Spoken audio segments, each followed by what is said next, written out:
he has spared no efforts in undermining and transgressing all known legal and moral codes, including convoking and writing the report of his ill-fated national convention he held at Nnewi, Anambra State on 27th of March 2024, which was boycotted and roundly rejected by the Independent National Electoral Commission, INEC, for being in contravention of the Labour Party Constitution, the Electoral Act 2022, and INEC guidelines and regulations for political party 2022. In light of the letter from INEC, the recognized and registered Labour Party Constitution as provided by INEC to us is that of 2019. So, those parading themselves as elected members of national office of the Labour Party with the purported 2024 Constitution is null and void. The purported Convention 2024 was not accepted by INEC as well as every other aspect of the failed Nnewi Convention. This will put to rest all the lies Opara has been spreading about the Independent National Electoral Commission. INEC has approved his convention. We are calling on leaders of the party, especially elected members of the party, that are statutory delegates to both National Executive Council, NEC, and National Convention to rise up to save the party from the impending disaster. If Opara is allowed to submit any name to INEC, it will void the candidacy of the prospective aspirant, as he no longer has legal authority to do so. We know and are aware that Julius Opara and his cohort are hell-bent on misinforming unsuspecting members of the public about the failed National Convention, especially when it has to do with the election of the national officers of our party and the amendment of our party's constitution, which INEC has refused to honor because of lack of due process. No amount of propaganda can change badly taken decision to a right one, when we all know it failed to follow a laid down constitutional provisions, regulations, and guidelines.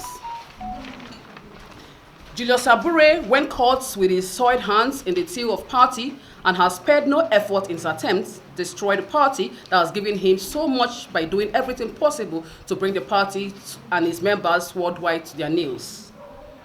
We stand and make bold to say that we learnt on good authority that Julius Opara, immediately after the ill-fated National Convention in Nnewi, Anambra State, has boasted that he was going to swipe INEC with so much money, both in local and foreign currencies, to validate illegality he had carried out at Nnewi, Anambra State.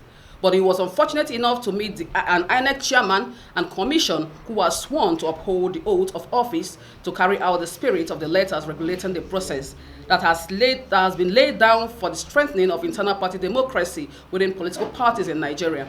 Ever since then, Opara has been running from pillar to post to make certain that INEC, which boycotted his ill-fated National Convention at Nnewi and did not monitor or observe the proceedings at the convention, recognizes and validates his illegal national convention.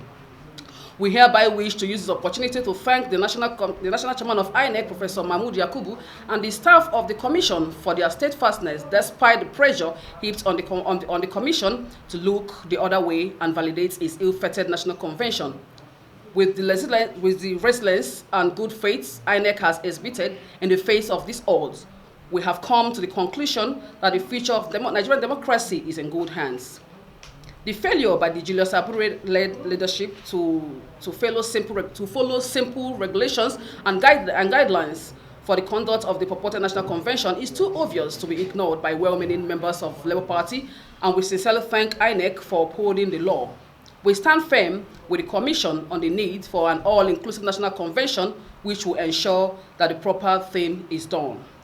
Attached is a letter from INEC denouncing the purported National Convention. Long live the Labour Party.